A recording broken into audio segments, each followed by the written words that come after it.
Pascal. Right. 9. Small letter B for bollocks. Confirmed. Ponytail. Blood.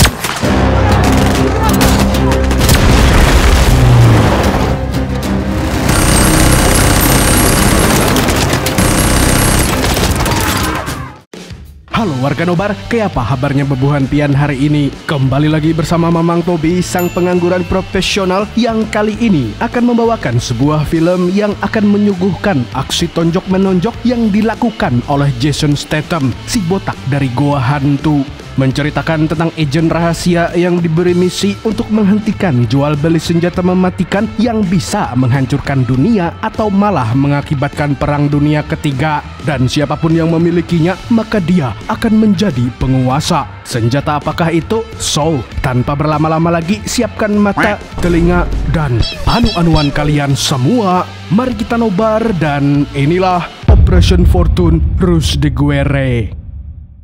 Di awal film, kita diperkenalkan dengan seorang agen rahasia swasta bernama Nathan. Dia terlihat sedang berada di gedung kementerian untuk memenuhi panggilan Menteri Pertahanan. Tanpa basa-basi, Pak Menteri langsung menunjukkan sebuah video penyerangan yang dilakukan oleh kelompok Jamet misterius. Kejadian itu berlangsung di Ukraina, di mana para Jamet mencuri sebuah senjata berbahaya yang bisa menghancurkan daratan Eropa. Tidak diketahui jenis senjatanya apa, tapi senjata itu disebut dengan nama The Handle. I want you to retrieve what went missing. No, that is the mystery. It's been given the name The Handle. Pak Menteri sengaja tidak menggunakan agen pemerintahan karena pergerakannya akan mudah ditebak. Dan untuk menjalankan misi ini, Nathan menunjuk Orson Fortune yang merupakan agen terbaiknya. Sontak Pak Menteri tidak menyetujuinya. Beliau ragu karena Orson terlalu lemah dan merepotkan. Bagaimana tidak, dia butuh jet pribadi karena fobia ketinggian, belum lagi perlu obat-obatan khusus karena dia punya cemas berlebih. Dan sebagai imbalannya, si agen manja itu juga sering minta liburan ke Nganjuk. Si botak banyak banget maunya. Tapi Nathan tetap meyakinkan Pak Menteri kalau Orson adalah orang yang tepat. He can't fly unless there's a private jet because of claustrophobia. Pak Menteri pun akhirnya setuju untuk menjadikan Orson sebagai pemimpin misi. Lalu dia bertanya, kenapa Nathan tidak merekrut John Welch, salah satu agen yang mahir juga. Nathan pun menjawab kalau John telah mengkhianatinya dan bergabung dengan Mike Hook yang tidak lain adalah saingannya. There is more than one security department in this government. Sebagai ganti John, Nathan telah memanggil dua anggota baru, yaitu Sarah Fidel dan JJ Davis. Sarah merupakan hacker handal yang pernah bekerja dengan Mike tetapi dibuang begitu saja. Sedangkan Davis, dia adalah ahlinya ahli. Dia mahir dalam hal apapun termasuk senjata dan baku hantam. Singkat cerita, Nathan pun mengunjungi Orson yang sedang menikmati cuti liburan di Lombok. Awalnya, Orson mencak-mencak menolak keras tawaran Nathan. Pokoknya, dia lagi cuti kerja dan nggak suka liburannya diganggu. Tapi setelah dijelaskan panjang lebar bahwa The Handle akan berbahaya jika jatuh di tangan Jamet, Orson pun mau menerima misinya. Apalagi semua kebutuhannya telah dipenuhi oleh Pak Menteri. Tanpa membuang waktu, Nathan dan Orson langsung terbang ke Madrid menggunakan pesawat jet yang biasa dinaiki Orson. Di dalam pesawat, Nathan menjelaskan bahwa dalam misi ini Orson akan dibantu oleh tim yang berbeda. Setibanya di Madrid, mereka langsung disambut oleh Davis dan Sarah. Di sini, Orson tampak tidak suka dengan kepribadian Sarah yang nyablak. Dia lebih suka bekerja dengan John yang lebih pro dan tidak menyebalkan. Lalu setelah saling berkenalan, Sarah memberitahu beberapa informasi dan untuk memulai misi, mereka harus mencuri sebuah hard drive yang diduga menjadi kunci untuk membuka The Handle. See where he takes it. I'm gonna keep an eye on you. We'll send him some flowers on your behalf. Misi pencurian akan dilakukan di bandara di mana target mereka akan mengantarkan hard disknya kepada seseorang. Target ini bernama Donald Baker, seorang profesor yang sudah tua. Di sini, tim Orson juga dibantu oleh agen lain yang bernama Jane. Akan tetapi, Jane tiba-tiba disetrum oleh pria tidak dikenal. Jane, he's heading your way. In position. Hal yang sama juga terjadi pada mata-mata bernama Marcia yang tiba-tiba dibuat pingsan oleh seseorang, padahal dia ditugaskan untuk memasang pelacak di tubuh Donald.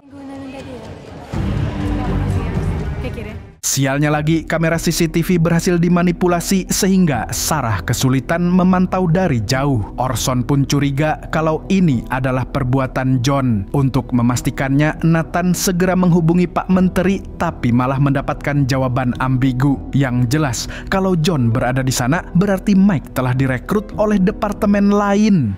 Orson? Confirmed. Mike is here to track the crocodile. Setelah menyadari keberadaan tim Mike, Sarah langsung memperbaiki sistemnya. Sementara di sisi lain, Orson dibuntuti oleh 2 anggota Mike. Untungnya, Sarah memberitahunya tepat waktu sehingga Orson bisa menghabisi mereka.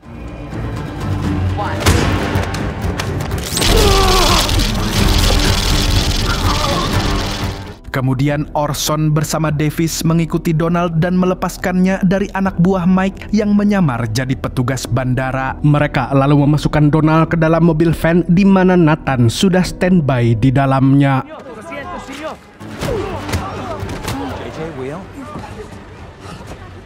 Di dalam mobil, Nathan bergerak cepat menyalin data yang ada di hard disk. Tapi waktu mereka terbatas karena Mike membawa banyak pasukan dan menghadang mereka. Di sisi lain, ternyata Donald memiliki penyakit jantung dan kondisinya mulai memburuk. Keadaan pun semakin genting ketika anak buah Mike membuka mobil Nathan secara paksa.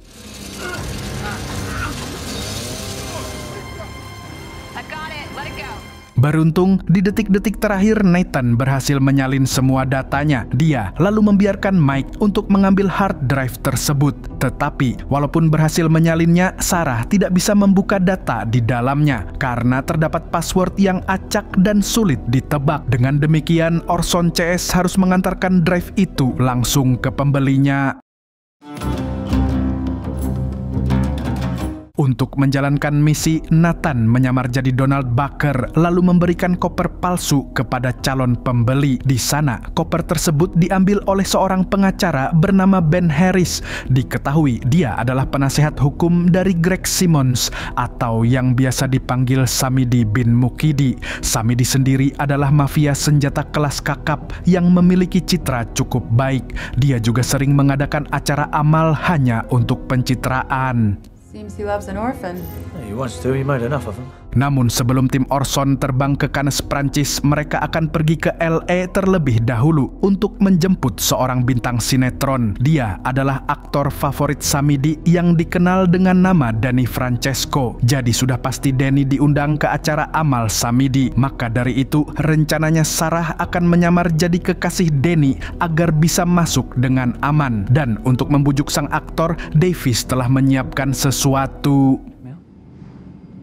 Yeah, blackmail. Setibanya di LA, Orson dibantu oleh seorang produser film bernama Saul agar bisa masuk ke dalam jet milik Danny. Kemudian, Orson langsung memerasnya dengan sebuah bukti perselingkuhan antara Danny dan adik iparnya. Sontak, Danny pun tidak bisa berkutik sehingga akhirnya bersedia membantu Orson. I actually love my sister-in-law. Here's Danny. Singkat cerita, tim Orson sudah tiba di Perancis. Mereka lalu berangkat ke kapal pesiar milik Samidi, tempat diadakannya acara amal. Sebelum memulai aksi, Sarah memberitahu rencananya kepada Danny. Tugas sang aktor hanyalah menjadi pengalih perhatian agar Samidi menjadi lengah. Selebihnya, misi akan dilanjutkan oleh Orson dan kawan-kawan. Selagi Danny berbincang dengan Samidi, tim Orson langsung bersiap untuk beraksi. Akan tetapi, lagi-lagi mereka melihat anak buah Mike. Orson pun melaporkannya kepada Nathan yang berada di ruang kendali bersama Davis. Setelah itu, Sarah mulai mencari ruangan yang aman untuk memasang penyadap dan meretas ponsel Samidi dari kejauhan. Beruntung, dia melakukannya dengan cepat sebelum Ben Harris masuk ke ruangan tersebut. Sarah pun segera berakting manja seperti Princess Syahrini agar tidak dicurigai oleh Ben. Dia harus mengulur waktu selama mungkin karena proses hacking berlangsung cukup lama. Di lain pihak, Orson baru saja mematikan alat komunikasi Mike yang membuatnya tidak bisa terhubung dengan Vincent Young, anak buahnya yang menyamar jadi pelayan kapal. Vincent adalah mantan pasukan khusus yang juga menguasai ilmu kungfu. Meski begitu, Orson tidak gentar sama sekali dan langsung menghajarnya tanpa ampun. Nose. Taking. Where's the paradox? With a strong sense of self-preservation. I want to watch.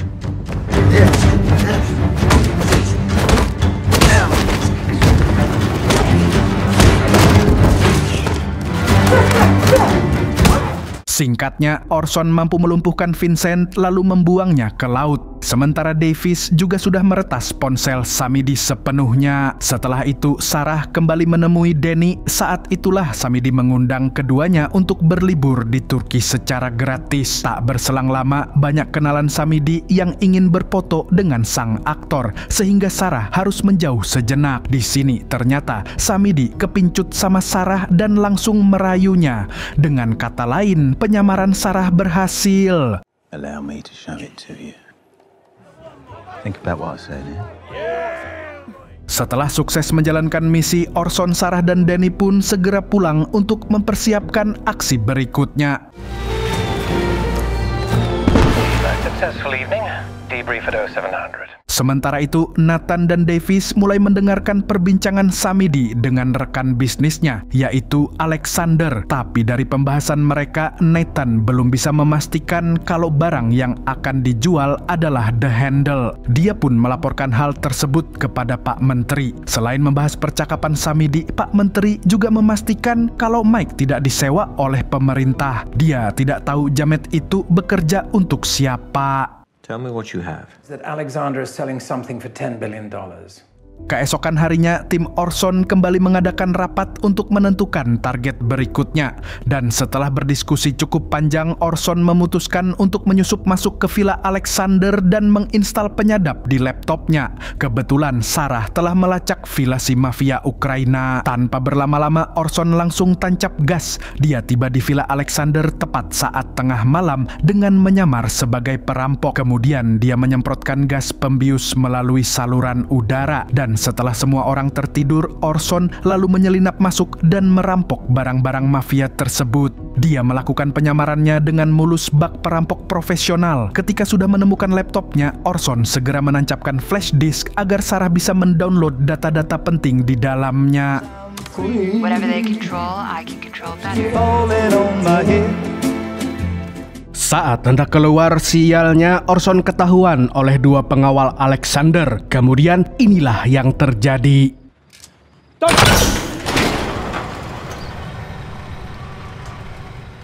Dia lalu dijemput oleh Sarah dan Davis yang sudah standby di depan gerbang. Setelah ngehack laptop Alexander, Sarah mempelajari dokumen-dokumen di dalamnya. Namun, sampai saat ini belum jelas apa yang sebenarnya dijual oleh Alexander dan Samidi. Di sisi lain, Davis mendapatkan notifikasi di mana ponsel Samidi sedang melakukan panggilan kepada Trent dan Arnold yang merupakan rekan bisnisnya. Kedua orang ini hanya memastikan kalau bisnisnya dengan Samidi aman terkendali. Kemudian Samidi menelepon orang lain, yaitu Kasim. Dia adalah diplomat Turki yang korup dan memiliki koneksi dengan Alexander. Di sini, Kasim memberitahu Samidi kalau villa Alexander baru saja dirampok dan dua pengawalnya terluka parah. Hospitalized two of his guards. No, please! Another one, a bullet in the foot. Mendengar percakapan tersebut, Sarah pun segera melacak keberadaan Kasim. Lalu, dia teringat pernah ditawari liburan di Turki. Dia akan memanfaatkan tawaran itu sebagai cara untuk mencari tahu barang apa yang akan dijual oleh Alexander dan Samidi. He's spending his weekend in Turkey. Singkat cerita, tim Orson pun terbang ke Turki. Mereka juga memanfaatkan Danny lagi untuk melancarkan misi, di mana dia dan Sarah akan kembali berakting pacaran di depan Samidi. Setibanya di Turki, keduanya disambut baik oleh Samidi dan langsung diajak makan siang bersama. Tapi sebelum itu, Samidi bersama asistennya yang bernama Emilia ingin memamerkan koleksi mobil antiknya. You got this car. I wanted this car so bad. Did you? Yeah. Did you yearn for it? What? It's yours. Selepas pamer mobil dan makan siang, Samidi menemani Danny jalan-jalan. Hal ini pun dimanfaatkan oleh tim Orson untuk mulai beraksi. Sarah bertugas mengelabui Emilia dan meretas CCTV agar bisa masuk ke ruangan Samidi. Usai meretas CCTV, Sarah pun berhasil masuk ke ruangan Samidi tanpa terdeteksi oleh Emilia. Kemudian, dia segera membuka dokumen penjualan di komputernya Samidi. Dari sini baru diketahui bahwa ternyata selama ini mereka salah orang. Samidi ternyata membeli AK-47 curian, bukan The Handle. To no good, but not spectacularly. Got it wrong. See for yourself. I picked up a file sent by Kasim. It's using RSA encryption. Sampai sini masih belum diketahui apa sebenarnya senjata mematikan yang diincar oleh para kartel itu. Di sisi lain, Orson dan Davis sedang mengawasi Kasim di sebuah tempat wisata. Akan tetapi, lagi-lagi dia melihat Mike di sana. Orson pun bingung dari mana jamet itu mendapatkan informasi. Walaupun salah orang, Orson tetap ingin melanjutkan rencananya. Tapi dia akan mengubah targetnya ke Ben Harris. Nathan pun menyetujui rencananya asalkan Orson tidak gegabah. Follow him, but do not engage.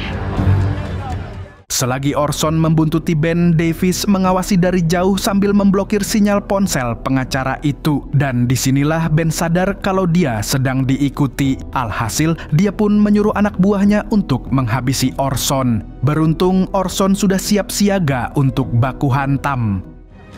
Deal with that. Yes, sir. That's strange. Setelah itu, dia kembali mengejar Ben yang kabur sampai akhirnya berhasil menyusul Ben naik ke sebuah menara. Tetapi Ben berhasil menghindar dan dengan liciknya dia menukar ponselnya dengan milik orang random. Sampai di menara, Orson melihat seseorang terkapar setelah jatuh dari ketinggian. Davis lalu mengecek orang itu yang ternyata bukan Ben Harris. Di saat Orson sedang lengah, tiba-tiba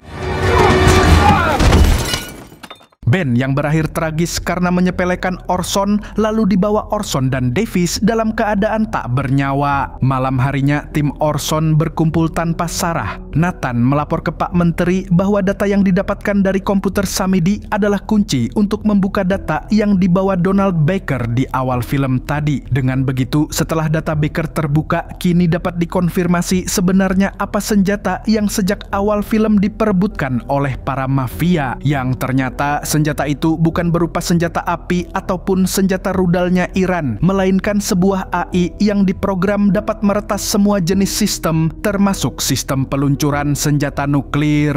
Akhirnya bisa dipastikan kalau mereka tidak salah orang. Samidi memang memegang The Handle, tapi dia hanya sebagai pemegang password dan perantara antara Alexander dengan pembeli yang sebenarnya. Dan transaksi itu akan dilakukan besok. Namun, mereka membutuhkan Ben karena dia adalah kurir di transaksi besar-besaran ini. Dan karena Ben sudah tewas, Orson pun mengajukan diri untuk menyamar jadi Ben alias sang kurir paket. Lagi pula, para pembeli tidak tahu wajah asli Ben. Disinilah tugas Sarah yang akan mengubah suara Orson menjadi Ben saat dihubungi Samidi, karena bos mafia itu sangat mengenal suara Ben. Keesokan harinya, Orson pun melancarkan aksinya menjadi kurir bernama Ben Harris. Dia menemui Alexander untuk pergi ke tempat transaksi. Sedangkan di tempat lain, Davis tengah menyiapkan senjatanya untuk membantu Orson dari jarak jauh.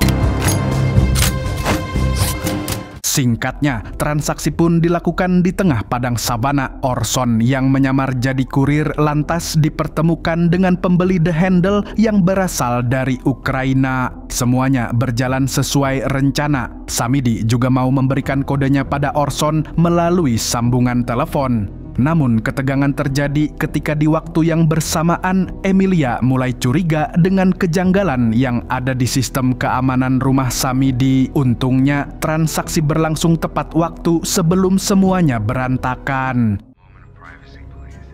Emilia, dropping a note. Who's hacking in? Big safe cleared. Got it?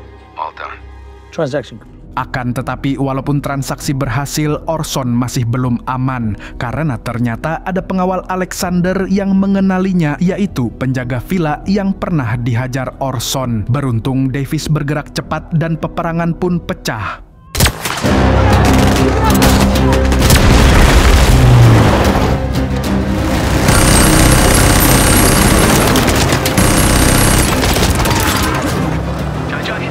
Who are these people? Selain serangan darat, Orson juga dikejar-kejar oleh helikopter musuh. Sementara di lain pihak, Sarah berhasil membatalkan transaksinya sehingga tidak ada uang yang masuk ke rekening Samidi. Setelah itu, dia bergegas menemui Danny yang telah menyiapkan mobil untuk kabur. Sementara itu, Orson menyadari kalau helikopter yang mengejarnya adalah milik Mike. Dia pun sangat marah karena Mike yang nggak mau kalah saing selalu ikut campur di pekerjaannya. Setelah baku tembak yang cukup sengit, Mike memojokkan Orson dan mengambil koper berisi komputer yang mengandung teknologi The Handle. Di waktu yang sama, Samidi akhirnya sadar kalau sistemnya telah dipermainkan. Dia pun menyuruh anak buahnya untuk memburu Sarah dan Danny yang sudah berada di dalam mobil. Just go, and whoever the f that is, do it now. Di tempat lain, Mike menyuruh John untuk memeriksa keaslian barangnya. Setelah dipastikan asli, dia lalu melakukan hal ini. Tak disangka, Mike menembak mati para mafia Ukraina yang merupakan pemilik dari barang tersebut. Ternyata, selama ini Mike tidak bekerja untuk siapapun. Dia bekerja secara independen demi ambisinya sendiri. Mike bahkan memerintahkan anak buahnya yang berada di darat untuk membunuh Orson. Namun, Davis lebih dulu menghabisi anak buah Mike itu. Tidy. Selesai dengan peperangan di padang savana, Orson dan Davis lalu mencuri helikopter yang ditinggal mati oleh pilotnya. Di sini terlihat, meskipun fobia ketinggian, ternyata Orson berhasil melawan rasa takutnya untuk mengendarai helikopter tersebut. Bersamaan dengan itu, Danny dan Sarah masih dikejar-kejar oleh antek-antek Samidi. Karena tidak ada bala bantuan, Sarah memutuskan untuk menyerang balik.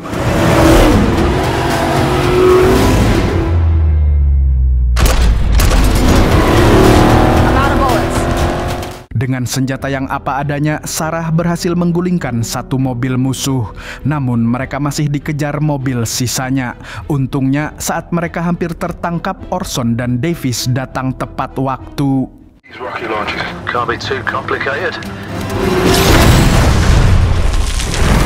Singkat cerita, Danny dan Sarah berhasil diselamatkan dengan helikopter. Di sini, tiba-tiba Orson mengusulkan kembali ke tempat Samidi. Dia akan membuat mafia itu mau bekerja sama dengan timnya. Karena Orson yakin kalau Samidi akan menerima tawarannya karena Sarah telah memegang semua bukti kejahatannya.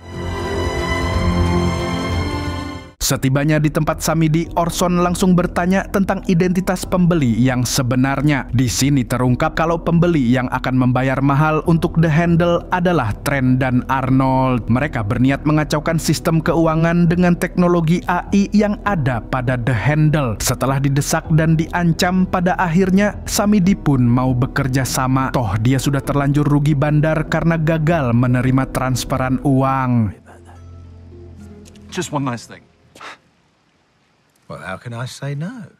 Malam harinya, tim Orson kembali beraksi. Mereka membagi tugas ke dalam 3 kelompok. Seperti biasa, Sarah dan Nathan akan memantau dari jauh. Sedangkan Davis, dia akan membantu Orson dengan skill snipernya. Yang terakhir, Danny dan Samidi bertugas untuk menyusup ke dalam gedung di mana Mike berada. Dan saat waktunya tiba, Orson pun mulai bertindak dengan menghabisi para penjaga.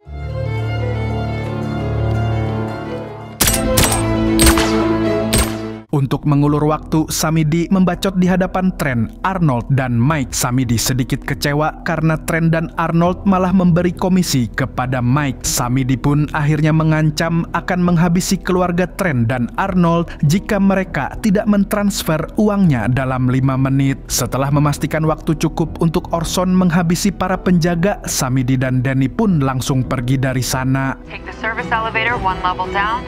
And he said, It's not gonna happen because I'm... Listen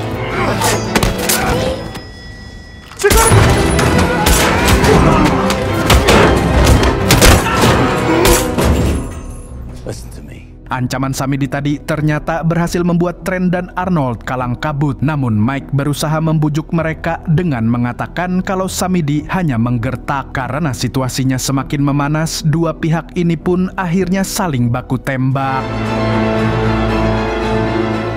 Tak berselang lama, Orson masuk ke ruangan tersebut. Dia merasa lega karena tidak perlu repot membrutal. Akan tetapi saat dia sedang mengecek koper yang berisi The Handle, tiba-tiba Mike menyerangnya dari belakang. Before it lies, you can have it.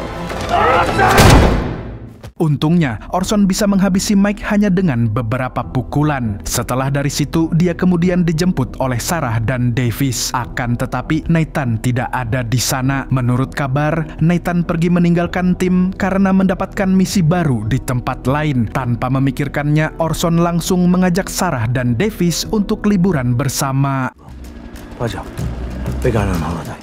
Di akhir film, mereka bertiga menemui Nathan di Qatar untuk menyerahkan koper yang diambil dari Mike. Di sini, Nathan ingin memberi misi baru, tapi Orson menolaknya mentah-mentah. Dia lebih memilih berlibur ke Nganjuk selama 2 minggu. Lalu, film pun tamat dengan sangat epik. Dari film ini, kita bisa belajar bahwa musuh manusia di masa depan adalah teknologi yang mereka buat sendiri. Sedangkan musuh para jamet adalah muka mereka yang pas-pasan dan skill main PUBG yang sangat cupu. Tapi saya sendiri juga cupu mainnya. I'm sabun bro. Untuk warga nobar yang setia menyimak sampai detik akhir ini, terima kasih. Dan gimana nih menurut kalian film yang satu ini? Jangan ragu untuk tinggalkan komentar di videonya, push juga like-nya, dan share videonya ke siapa aja lah. Misal nih 10 kontak terdekat Anda. Segitu dulu dari Mamang Tobi, sang pengangguran profesional, mengucapkan sampai jumpa di video-video selanjutnya. Dan kalau begitu, burung kuntul pamit undur diri. Hapok.